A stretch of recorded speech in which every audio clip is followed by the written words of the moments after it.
Hello, Brad here, just to say we're super proud that the Friday 5pm podcast is sponsored by the Malt Miller, the UK's best home brew store. We use the Malt Miller for all of our homebrew experiments, as well as tapping them up for advice and binging on their awesome YouTube channel all the time. That's why whenever we release a homebrew video, we put a recipe kit live on the Malt Miller, so you can brew with the exact same amazing ingredients that we did. The same ingredients used by pro brewers. So alongside the Malt Miller's nitro-flushed hops, cold-stored yeast and milled-to-order malts, you can pick up recipe kits for our 5 Points Best Bitter, Russian River West Coast IPA, and now the fastest beer in the world, a hazy session IPA that goes from grain to glass in less than 48 hours. Sign up to their newsletter at tinyurl.com/Malt Miller to get 5% off your first order. With the Malt Miller's amazing customer service and Johnny's 48-hour recipe, you could order the ingredients on a Monday and be drinking the beer by the weekend. Speaking of which, it's Friday. It's 5pm. So enjoy this week's Friday 5pm podcast.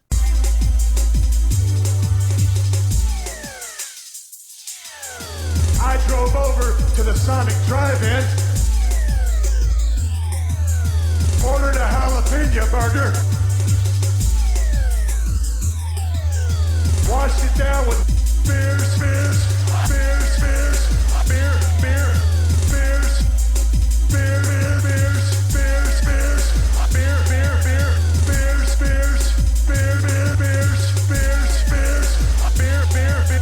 I said, Stone Cold, why have one when you can have them both? Hey everyone and welcome back to The Bubble. This is actually a month after our last one, just over, so round of applause. Yeah, we couldn't find anyone. No, so we're introducing a new concept. It is pretty tough to find guests every month. That's not the only reason, but it's a pretty big reason as to why we're introducing this new concept, and indeed a new face or rather voice to the podcast, which is Bradley. Hi, I've met you before. Yes, so... But you've usually seen my mug. Exactly. So if you know the Craft Beer channel, you will know Brad. We're going to be bringing him in for the episodes where we try something we've never tried before. Or you can't get anyone. Or you can't get anyone. One of the two. So basically, episodes where we're going to try something outside of the bubble that we've never done before. It might be bungee jumping. It might be, I don't know, shopping at swingers Supreme. Clubs. Hackney Swingers Clubs. That's closed, Brad. I've told you. There's plenty of them, yeah. But this week it is the hottest thing. That is, since craft beer, I suppose. The greatest invasion since the Romans. I would say the hardest thing since a Hackney Swingers Club. Okay, so we have the theme set for this episode, and that's Swingers Clubs. No, today we're going to be talking seltzer, or more specifically, hard seltzer. Yeah, so I had the privilege of going to America a couple of weeks ago, and this stuff is everywhere. Like every bar, big ads up everywhere. So we started doing a bit of research. Allegedly in some states, it's outselling Bud Light, which is completely bonkers. Yeah, probably never happened before. Yeah. So I suppose to start off, Johnny, do you want to run through what it is? Because I actually, for all the hard seltzers I drank when I was in America, all one of them, out of it was called the trash can, but we'll get onto that later.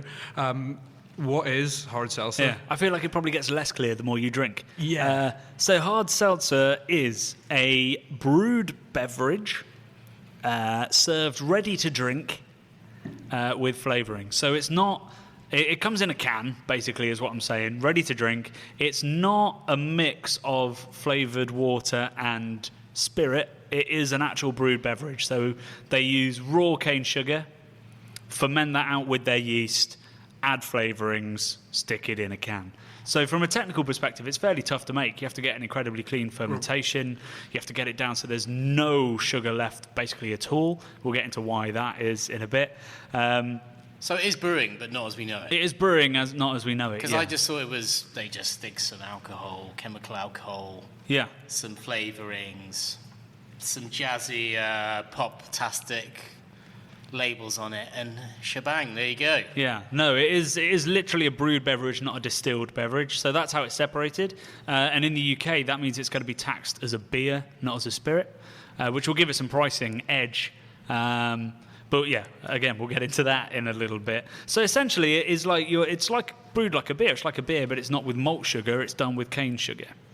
And then the outcome is this. Well, I suppose the tagline, we can lead with that for a lot of them, is hardcore spiked water. Yeah. So it really doesn't taste like booze. It tastes like you're drinking some sort of flavoured water, but only you get a bit pissed at the end. Yeah, it's so weird. So we were just trying it on the craft beer channel, so that video's live already, and it was like under-diluted squash that would eventually get you pissed, which to me is the worst. But with to some only people, 100 calories. with only 100 calories, because we're all counting. I'd rather have a Kit Kat for 100 calories. I can tell you that right now. I think that's more than 100 calories. Well, maybe Kit Kat's 199 calories in a two-finger one. No, but nobody wants 2 fingers. Don't know. Sometimes 2 fingers are enough. Johnny. Okay, buddy.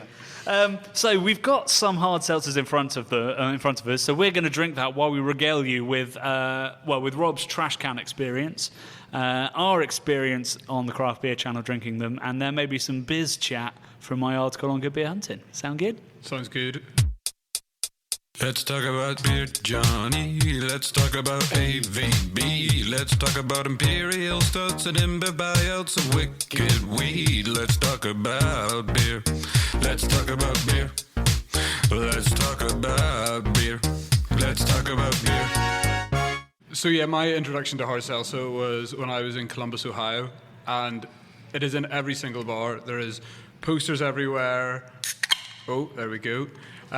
There's posters everywhere for it, and we had heard about it. We knew it was doing the rounds. We knew some breweries were making it, so we were quite intrigued to try it. But the one that seemed to be the most common was one called White Claw, which I believe is made by Mike's Killer Lemonade. So for those of you who've watched Superbad, it features a lot on that. So we went to a bar who then had a special cocktail offer on called, I think, the Trash Can, which was a large jug with, I don't know what spirits in it. A guy at the bar described it as like a Long Island iced tea. I saw you showed me the photo. Yeah, blue. It's blue. That's no Long Island iced tea I've ever fucking seen. Yeah, so it was blue, loads of ice, when then the can is just opened and put full can upside down in it. Which is how they used to serve Vod Shark for me at uni. They just pour in the vodka and then just tip the can on top and give it to you. Please explain. What's a Vod Shark? It's vodka Red Bull, but the cheap knockoff brand. So it wasn't Red Bull. It was it was Shark energy drink. So they can call it a vodka Red Bull. Yeah. Okay. So as you drink the sort of boozier bottom, the hard seltzer empties into it more and more, and I suppose dilutes it, but I couldn't finish it. It was a lot of booze. What size drink are we talking? It was obviously probably, not a trash can. I mean, there was a lot of ice in it, but I would say... It looked like a jug. It was a whole jug, and then it was a 330ml can. So you're probably talking about 600 to 700 mils of booze. It was a lot, and so it was on offer. It was 2 for 1, so it was a $12. It was $12, but we because we were at happy hour, we got them for $6. So break down the flavour for me, if you can tell the different flavours. Blue. They're just like, it's like Powerade. They're just named after the colour. It's all over their label. There's blue flavour, there's yellow flavour. No, the White Claws did like a lemon and lime, a cranberry, sort of citrus fruits, things like that. But you didn't taste an awful lot of it in the trash can. But then we did try some on their own as well to try and get an idea of what they are, and it really does just taste like sparkling water. So a big sort of marketing campaign in it is the calorie content. It's only 100 calories, which is, again, pretty bonkers for sort of what it is. So it's got 0 flavour and 0 alcohol flavour, certainly. And so let me read out. I know this is not the way podcasts should be done. I'm going to read out the nutrition facts on the back of this can, right? Total fat, 0. Saturated fat, 0. Trans fat, 0. Cholesterol, 0. Sodium, 0. Carbohydrate, 0. Dietary fibre, 0. Total sugars, 0. Protein, 0. Vitamin D, 0. Calcium, 0. Iron, 0. Potassium, 0. There's nothing in this fucking thing. Is that Coke Zero you're reading out? Because it sounds like it. There's just nothing in it. Wow. So this stuff was everywhere, right? Yeah. Everywhere you went, there was White Claw or something else. Yeah. And did you see people drinking it everywhere? No, but we sort of. It's more in like posters and bars and clubs, and like it was part of the people were making cocktails out of them and things like that, and we were chatting to people at bars about it. I wouldn't say we were frequenting many bars after the trash can experience. That as we were on a lot more of a beer pilgrimage. So I guess it's an off-trade thing. People are probably buying 12 packs of this, and I think it's probably on trade. I mean, what the appeal is to me and where it would sit in a market is like the Copperberg or the people that maybe aren't that into boozing but like getting drunk. I said it earlier. I think if you don't like beer and you don't like wine, and you don't like spirits, but you like a mild squash, maybe this is for you. But who are these people? Have you met that person? I don't like a mild squash. I like a strong squash. Yeah. And I like to get. I like to drink beer, as we know. So it's not for me. So, like, the sort of student population, or just people that don't really like alcohol but like to drink. And also, what's very relevant is the low-calorie content. So people are obviously getting no guilt, right? Less guilt. You're still going to. So it's 100 calories. It's gluten-free. Yeah. It's vegan, obviously, because there's fuck all in it. It's zero. Well, this one. So this is Wild Basin. Is 0 sugar and 1 gram of carb. Carb is not a bad thing. Please put carb in your diet. Carb is good for you. So why people want low carb, I don't know. The other 3, sure. I'm a man that's recently lost a little bit of weight, so I can appreciate. Yes, but Brad, before that, you used to eat only bread and burgers. So I can see why a lower carb thing would be good for you. But everyone needs about a third, 30% of what they eat should be carbohydrate. Yeah.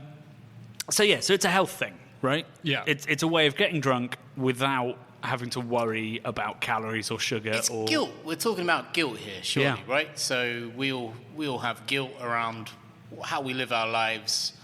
We've all woken up and, what did I do last night? What? The low carb doesn't help that, I know Brad. you're still going to get that, but you're not going to think like, I smashed 10,000 calories. No. So at least you're not, if you're conscientious about that. Yeah, you might have got naked and jumped out of a window. But you're going to look good naked doing it. Yeah, exactly. You look really svelte, It's a drink for the Instagram generation. It is. It's that is true, which is weird because they haven't branded it remotely beautifully. No. Most of them look pretty terrible. That's Oscar Blue, so they've got a little bit of marketing budget behind them. And a cool brand they could have tapped into. Yeah. But all of them have gone for very sort of pastel colours. It's light, it's easy, it's going to make the Portman group shit themselves. Yeah. That's it. It looks like pop. I think, it's supposed to be super unchallenging. It's not designed to attract the geeky people or the trendy people. It's like, hey, you know me, I'm the low-cal way of getting drunk. Just buy a 12-pack of me. Yeah. It tastes like sparkling water. Yeah. I mean, if I saw that in a Pret, I'd think that was in the meal deal.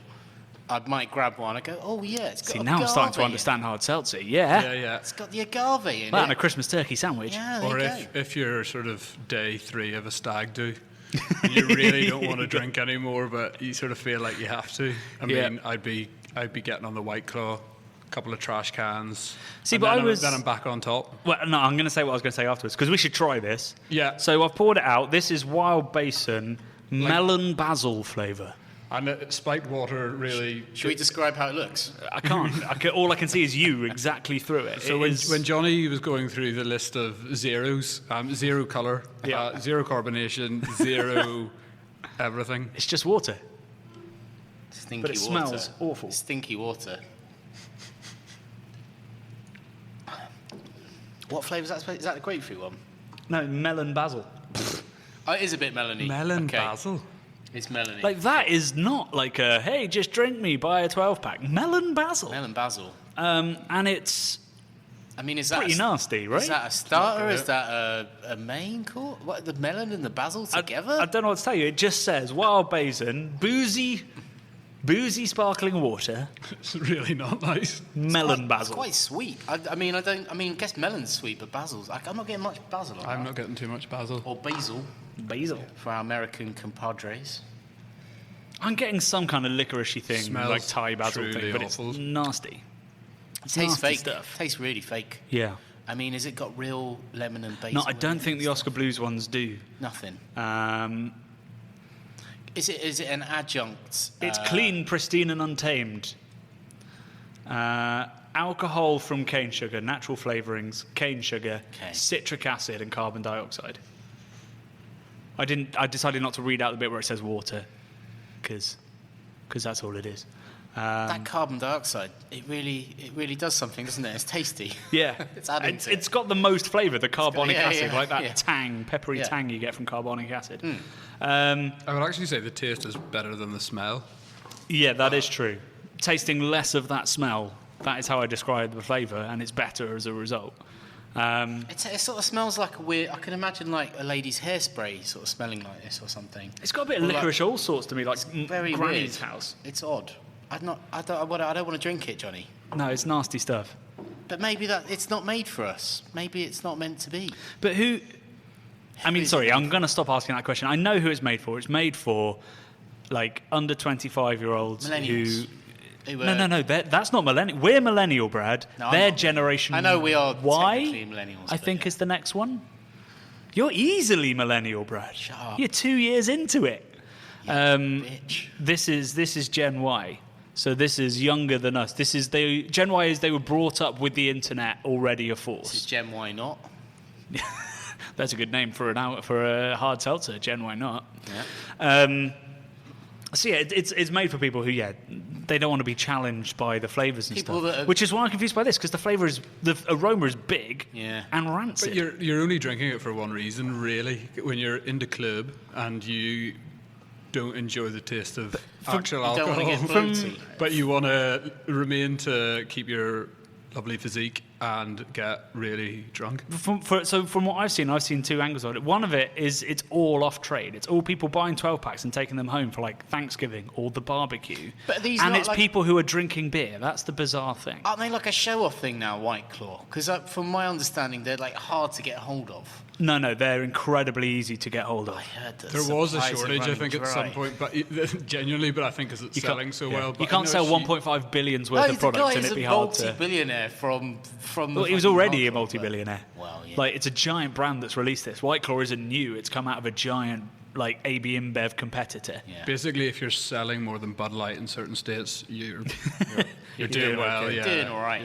But so my question is, so obviously breweries have gone, right, this is this big new trend. If we want to either make money from it or protect beer from it, we have to start producing it ourselves. So that's what Oscar Blues and Two Roads, who we'll get onto in a sec, have done here. It's a cynical act. But haven't they got it wrong? Because the idea of this is that there's as few barriers to sale as possible. It's cheap, it's healthy, and it doesn't taste of much. seems- They've loaded it with... so far removed from the craft beer industry. Like, you're not drinking it for enjoyment. You're drinking it because you want to get pissed and you don't want the guilt surrounding the, well, apart from the alcohol, the bad bits of drinking lots of beer, the larger gut. So it's 2020's Alcopop, essentially. Oh, isn't it? completely, yeah. I see it It's the replacing. Hooch, it's It's the replacing- Smirnoff Ice, it's the Wicked. And then it went to Recorder League and all those Yeah. sort of ciders that aren't really ciders because no fruit has ever seen them. Yep. And then now we've got this, which is a little bit healthier, even less taste, and a bit more guilt-free. But you think it's going to be big in the UK? I don't know. I mean, This is me pouring it back in the can because I Yeah. can't stomach it. I think it might have legs. I think It's it just needs to really be not more nice. sugary because the sort of people it might appeal to would like sugar, I'm guessing. But it's not that sweet. That's what I'm No. saying, it needs to be more sugar. Oh, I see. No, but then it's got more calories. No, but fake sugar. Get the bang Get in the Coke stevia. Zero stuff, stevia and all that jazz. Yeah. You know, why not go full hog? But then it doesn't have the appeal of the healthy low-cal. guys. I think that is the big thing. That's the big appeal for it. So, like, gym bros are going to drink this. Sorry, what? Gin Bros? Gym bro, like guys, like bros that go to the gym. Oh, thought you gym. said- Gym Yeah. bros. I thought you meant bros who drink gin. And like, you know, people that, like I say, they don't like beer, they don't like wine. I see it like working well in like clubs, at university, Yeah. cities, things like that. Before they know any better. Well, just when you're drinking for one reason and it Yeah. not for the sort of, But, okay, Sure, so... that's what shots are for. it's a social Yeah, so that lubricant. leads to the next question. Shots are high calorie, but we've already got gin and slimline tonic in a can. We've all... But gin's quite a big flavour and Are you saying that isn't? It's not much of a flavour. It's just not a nice one. Let's try another one. Maybe one that has less flavour. So, well, I'm not sure whether this has less flavour, but so H2 Roads, which is made by Two Roads, craft hard seltzer with 100% real fruit. So they're going for the craft thing, whereas I don't think. Well, I hope Oscar Brews weren't thinking. Instantly, I like it more because it's got real fruit in it. Interestingly, this is also grapefruit flavour, which is a very well-known beer flavour. Yeah. Okay, might work then, eh? Is yours empty, Brad? Yeah. Okay, so Brad's enjoying the hard seltzer. It's so clear that you can't see if the glass is empty or not. It's amazing. So this one has a bit of colour, which is nice. A bit of haze as well. Now, we're under very orange lights. I can't really tell the hue of that. It looks peachy. I think that's like orange. Traditional lemonade. Still doesn't smell great. No, it doesn't. No, like very insipid old grapefruit. I think it smells a little bit like lemon bleach that you might use in the toilet. It kind of looks like if you got a really hazy beer. So if you got like a steady rolling man and then just topped it up with a pint of water. Yeah, that is exactly the colour. Rob's found it. It does taste like grapefruit, though. You've got the tartness, the tannins. That's clearly made with real fruit. That isn't just grapefruit essence. Just not very much of it. It's just bittery. It has got a bit of bitterness to it. Like, to me, and we said this on the video, we said, do you know what I'd have with that? Like, gin. Like, you want to put a spirit in it to give it some depth and some flavour. One thing when we were drinking the trash can in America, we were sort of talking like this and trying to understand where it would work. And spiked cocktails with that, so using that as a mixer, which would be absolutely lethal and not something we would endorse. But it's like turbo pim, turbo shandy, turbo shandy, all that kind of stuff. We're just like throwing it in the mix to spike it up. It's really still not very nice, is it? No. So White Claw was better? Yeah, actually, it was more drinkable. Like, it didn't have a huge amount of flavour. Because I mean that's where it's got to go. I don't quite understand why craft breweries are doing it and trying to craft it. It's not a beer that not an alcohol that comes from a craft artisanal perspective. Yeah, it's dirt, cheap, fun, silly. The craft beer industry has tried to push the boundaries, I suppose, of like squeezing more and more flavour into the drink, and this seems to be the exact opposite. Can I just read out these flavours? Yeah. They're in this one. Lemon, agave, hibiscus. Yeah, that one was the worst one, I think. It was quite bad, but I mean they're kind of going for it with you know, you get those three words on a can. What's that? I don't know who's that trying to appeal to. They're quite kind of poncy. I honestly think my theory. So James Clay, bring this in. We've got to declare that because obviously Rob works for Cave, which is a competitor. We have to declare that because if it seems like we're slamming these because they're shit. It is because they're shit, not for any other ulterior motive. But so James Clay brought it in and done very well in getting it to lots of geeky beer accounts. I think it's got legs. I think it is a product that will do well. I just, for my personal taste, I don't really get it. But when we were drinking White Claws, I could definitely see the market for it. It's just so far removed from the craft beer market. But so if it's going into geeky, why are these geeky places like Bunderbuss now has it on draft? Are they buying it for the people who don't want to drink beer in their establishment? You were saying it's an Americana type thing, right? That's my theory, particularly in terms of I think there's going to be a lot of first sales and then people don't go back because they're like, hey, it's the cool thing from the States. Let's give it a go. They get it and they don't like it and maybe it doesn't sell. Where that could splinter, it could start with Americana, but it could actually sell really well because everyone that goes in with their partner who doesn't drink beer, that might be what they drink. Or they'll have wine. White Claw's a great name. It sounds great. I want a big lion on it or something, and it doesn't have that, though. It's just a bit of a wave. Like. See, Brad's clearly obsessed with White Claw, right? He really wants to try it. He loves the idea of it. Well, I was just in Brooklyn about a week and a half ago, and quite sensibly, probably, I didn't drink any of it. I was just drinking Allagash White in all the dive bars I went to. Very sensible decision. Which was amazing and beautiful, and I do not regret a moment of it. And it was cheaper than drinking a White Claw as well. So happy how Allagash White was like $4.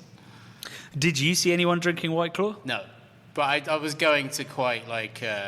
It's cool marketed bars, I think. so differently in America than craft beer. Like, As I said, I didn't see a lot of people drinking it because we were going to brew pubs and we were going to bottle shops and things like that, and it wasn't getting sold there. It was getting sold in student bars and places like that. And that's where I see it working in the UK. I think it probably does have legs because of what it offers as a super low calorie, very easy drinking alcoholic beverage. I just can't see like top craft beer bars flogging it alongside. But so why are top craft beer bars buying it now?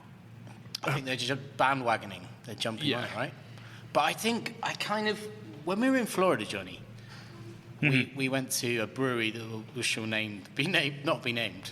Yeah. But they were making this stuff, and they were doing quite well at it. Do you remember those guys? Mm-hmm. Well, we can name them. Why can't we name them? We can name them. There's Three Daughters. Three Daughters, yeah. Who supply Disneyland. They're the do, craft option at Disneyland. They supply Disneyland, yes, they do. And but that sort of says it all to me. Yeah. Like it'll work really well in Disneyland, and it will work in those type of places. The reason why craft beer bars are probably getting on it at the moment is because it's getting imported by a craft beer importer, and there are very good breweries that are making it, they're doing it for commercial reasons, I'm sure, because it's a very similar process to making beer, but instead of using malted barley, you use cane sugar. That's the kind of point I'm getting at. People are buying it because it's being made by a cool company, and it's from America, and we follow what America does in terms of alcohol trends. But the truth of it is the people making it, these guys probably don't care about it. They're not passionate about it. Nobody in America is going, these fine flavours of melon and basil. But we're going to start doing that, and I don't want us to. Can I just let it be make what it is? a production point? Yes. How fast is it to make one of these compared to, well, we know a lager takes a long time to make. I see no reason for it to be any faster than a normal ferment. Really? But in terms of like maturation and stuff like that, it's done, right? Straight away. Yeah, you won't need to mature it. Like, think of it, I think, like a New England IPA. It's 2.5-3 weeks in tank, and then you package. These are all probably American dated, but do we know how long the shelf life is? It's got to be long, right? I mean, nothing's going to go wrong. There's Best before end June. It has no content in it. June so what's 20. going to go off? June 20. So I think they've put 9 months on it, or maybe it has been brewed in probably June and it's taken a while to come over. Yeah, so it is a year. But I think probably most of Two Roads and Oscar Blues have put a year on their products anyway to get over here. I think these make a lot of sense in the summertime when it's boiling hot and you don't want to drink something too heavy, or a lot of people don't want to. Yeah, I mean, it's outside of the beer bubble. It's marketed outside of the beer bubble, as a very sort of refreshing looking drink. And I go back to the guilt. I think it's purely guilt. I think the only people that are going to drink this, they feel guilty about drinking anything that's actually good. So what's it got over Bud Light? Less flavour, unbelievably. I think the stigma of Bud Light is that we all know it's trash, right? Don't murder me, Bud Light guys in the world. I mean, there's lots of people who think Bud Light is the best beer in the world, and fair play to them. But we all know it is what it is, right? But surely they'd look at that and know. But how do they? Because this is new. This is like a totally new thing. This isn't beer. Well, because you look in the ingredients and it says natural flavourings, which is basically a buzzword for not natural flavourings. It must be good for me. It's got cactus in it. It's going to help my skin.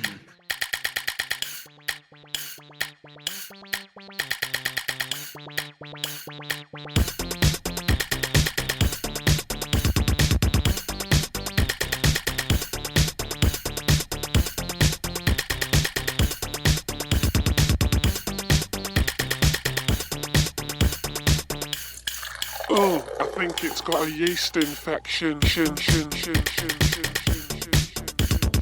Yeast infection. One thing I do like about the Oscar Blue ones is the sort of tall, thin Red Bull can style seems to suit it better than the 330 normal or 355 normal can that Two Roads have gone for. It kind of fits that sort of slim look. It looks like a health drink. Or Or a sports an energy drink. Isotonic drink, something like that. And that's, again, the bracket I see it sitting in. So do you think that the hard seltzer is almost like the distillation down of everything we've learned in marketing and alcohol over the centuries we've been selling alcohol or millennia that we've been selling alcohol as a as a race. It could be like a pure marketing thing where they're like, hops are expensive, malt's expensive. But I don't think it comes from there. It's not coming from the breweries. It's coming from it's a focus group at AB InBev going, right, what's important? Vegan, gluten-free, low-cal, low-sugar. Well, it's not. What do people like? No, as little flavour as possible in a can that is approachable on the shelf, that's cheap and they can buy a 12-pack, and that is going to somehow excite your senses, which is where these slightly more unusual flavours come from. So but all of this exciting the senses business, maybe marketing is more powerful than how it tastes, to be honest. That's what I mean. 100% true. That's what it seltzer is. It doesn't matter how it tastes, right? Beer is selling via flavour. Seltzer is selling via marketing. Yeah, 100%. That's and the difference. Playing on people's But mass market beer is selling via marketing and not by flavour as well. And this is where I see this fitting. It's just not, there's nothing craft about it, and it sits in a completely different category. And I think it will sell on the on-trade as well as the off, but student bars, clubs, places like that, and not necessarily places that want to sell imp stouts that have lactose and are 15%. I mean, I'm genuinely not of the thought that that's where they're going to try and place it. I think some geek bars will, because they'll want an alternative. Because it's on draft as well, right? So you can pour a pint of it in 7 or 8 seconds. In America, I didn't see it on draft anywhere. But so these two are on draft in the UK. So, because again, I think it's a packaged product, because if you think of Recorder Lake or WKD or all those type of things, that's always been a packaged brand. And that's where it's the evolution of that, I suppose. Yeah. It's a bit more healthy, suits the generation Y that we are not. Can I just make a point about the nutritional label? It's the biggest nutritional label I've seen on a can ever. And I think that... it's just considering it says nothing. It just says 0. But that's kind of the selling point, right? So... Yeah. If you look at the size of the actual label on this Wild Basin compared to the size of the nutritional label, they're on a par. Like they're arguably bigger than it's arguably bigger, right? Yeah. So that says so much. It's not about what it tastes like. It's not about the brand. It's about the nutrition. Are you calling me weird? Because when I look at a nutritional label, I want to see numbers. I don't want to see zeros. But I think the young people today, Johnny, they want to see zeros. And then that as well. They're on the 0 hours, man. on the H2 roads, they've got the nutritional label, massive, and then they've got extra bits selling being points. like 1 gram of sugar, 2 grams of carbs. This is almost propaganda levels of like nonsense on the back of it. It's not nonsense. I'm sure it's fact actually, checked. and again on the front. Yeah, we've got another layer of the same info. And it's sort of like kind of faux sciencey looking. I feel like, a lot of people would be like, oh, this is good for me. Hence why H2 roads. It actually repeats it. So at the bottom of the can, there's bubbles, and it just says in all the bubbles, many times, 100 calories, 1 gram of sugar, 100% real fruit, 2 grams of carbs, gluten-free, and just repeats that. So, I mean, they're going This is not heavy. a spontaneous packaging. This is being focus group to hell. Yeah. I mean, I said earlier, like, they've really phoned in the design. I didn't actually mean that in terms of, like, they've got their messaging bang on and they know what they're doing. They're I'm sure, it, I guess I'm sure it's going to be a success. I'm not trying to deny it's going to be a success. What I'm denying is, it's a bit like the Tories. How the fuck are they still popular? That's how I feel about Seltzer. I do not understand what it is. Well, I do understand. I see the appeal, but the appeal is bleak, It's appealing to our worst instincts, which is to put nothing in our body but get drunk. Yeah. Like, we might as well be injecting ourselves with alcohol for the joy this liquid is going to bring us. Can you do that?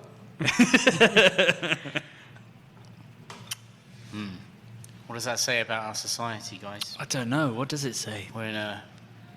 I think it goes back to, like, well, not the illusion of choice, there being too much choice.